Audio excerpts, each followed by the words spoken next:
Hey queens.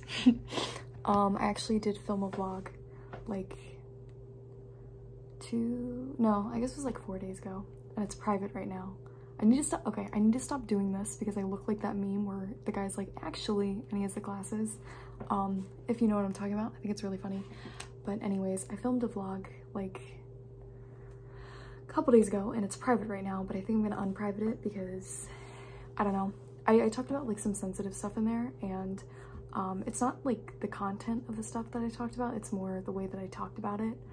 I don't want it to come off the wrong way because I'm very casual when I talk about things, and again, I just don't want that to be misconstrued.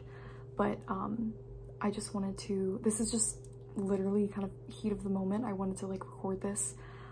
So I mentioned in the video, if you watch, it'll probably make more sense if you watch the vlog first, even though it's really long. But if you're not gonna watch that, which is fine, I had like a rock bottom in March, where I probably like one of the closest times I've come to like taking my own life, because it wasn't even because I was depressed, I was just like really dealing with like such bad dissociation that I like was not thinking rationally. So yeah, I'm not gonna go into like the past 2 months because it's been long, and I wouldn't even know where to start. But that was just, I hit that rock bottom, and that's when I was like, oh, I need to like change some things because I can't keep living like this.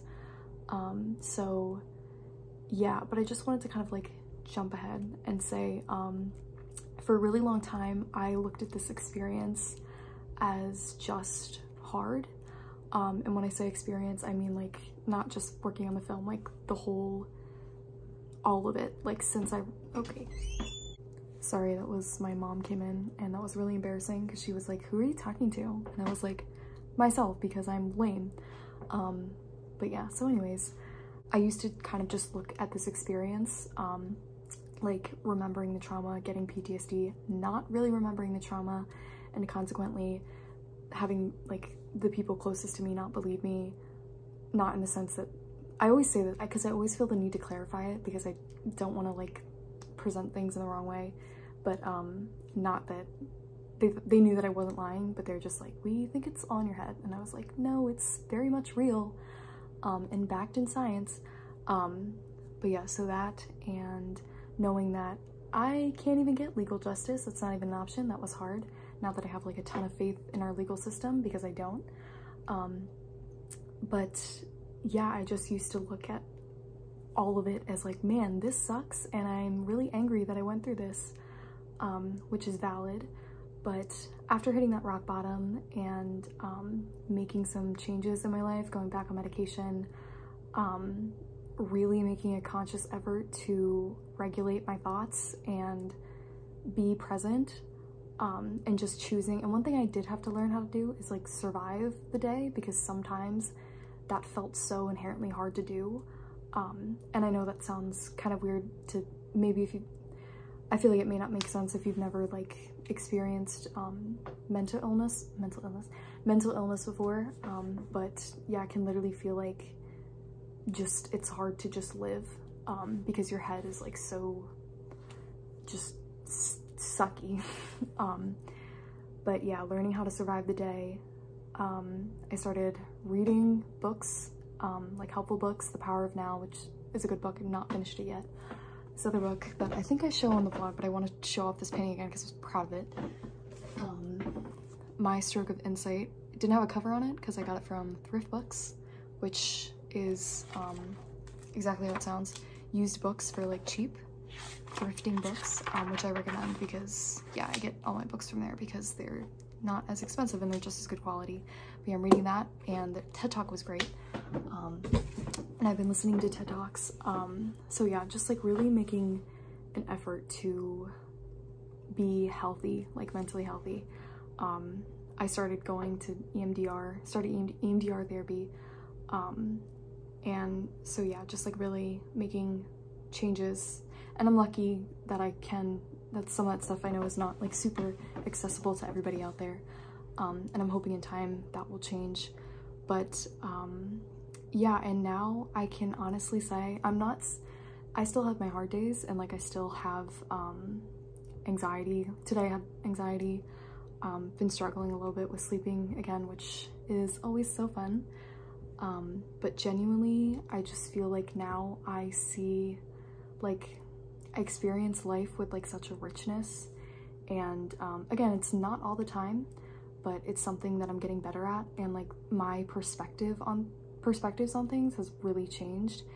And just I've really embraced like being human, and I find so much beauty in just being here.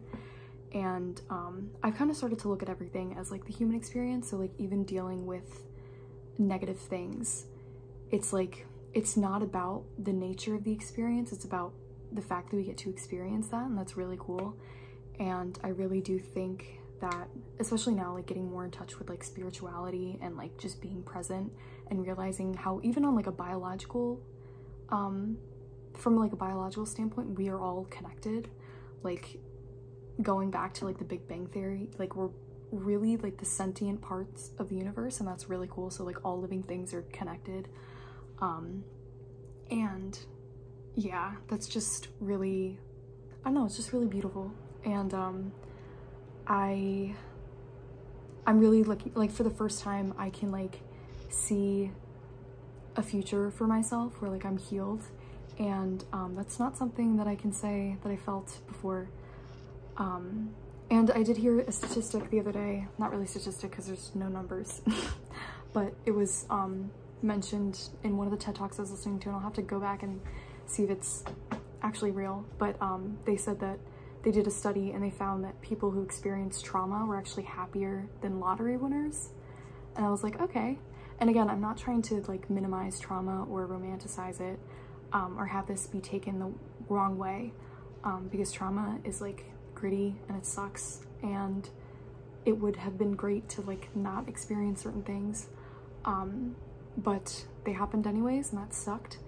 But like I said, really I just feel like I'm now, like, because of going through those things, I'm able to really get the most out of life, and we're only here for a short amount of time. So I don't know, I feel really grateful for that.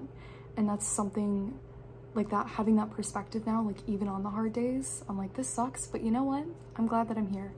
And that reminds me of one of my favorite songs, Lights and Buzz by Jack's Mannequin. I know we mention it all the time, it's why I have It's Good to Be Alive in my bio, but that is one of my favorite lines from one of my favorite songs. So yeah, listen to that song. That song I first heard when I was 19, like December of 2020, which was the year everything happened, so I was like really going through it. And that song really spoke to me, and that's also when I started watching BoJack Horseman, which another killer show, which by the way, actually I don't have it, but my friend, I had my grad party today, and in keeping with the theme of my high school grad party, I forgot to invite like all my friends until like literally a couple days ago, and there's still invites that I didn't push out because I just, and it's funny because I said I was going to do that, and I just said that in high school too, I was like, okay, I'm going to invite my friends, and then I forgot, and then I was like, this time I'm definitely going to do it, and then I forgot again. So maybe, I don't know, maybe I'll go to grad school, get my PhD or something.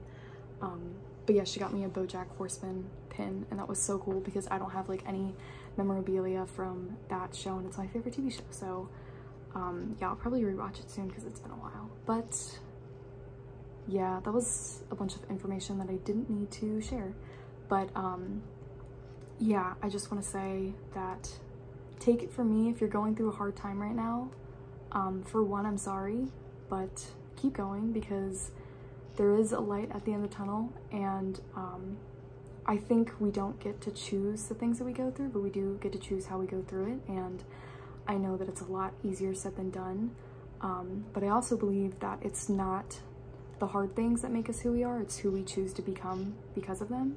So make that choice, you know? I know it's hard, and again, I know it's easier said than done, but it does get easier, and it starts with baby steps, and even if you fall back, that's fine, get back on the horse.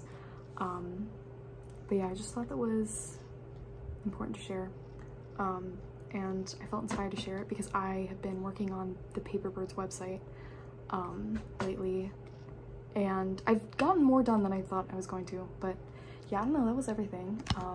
You know what, I'm gonna, before I hop off, I just want to show you guys my room because I'm very proud of it and it's clean right now. That is my cat. That's my bed. Calvin and Hobbes represent my dad. That's like an inside thing between me and my dad because he, I read those when I was a freshman in college, but that's my wall that I really am proud of because it's like wood and I have like a bunch of different stuff up there. And I need to stop doing that. The storyboard to my novel, which I think I'm gonna get back into. I really want to finish editing that this year and find an agent, so I don't know, fun things on the horizon. Hopefully this doesn't come back to bite me in the ass because I feel like whenever I get excited about stuff, things always go to hell. But yeah, hopefully this is kind of uplifting. Keep going, guys. Like, there was a time in my life where I literally did not see any kind of future for myself. I just all seemed dark, and I don't feel that way at all now. I feel like a completely different person with a new outlook, and yeah, there's still hard things, but it's easier to deal with now, and life is a beautiful gift.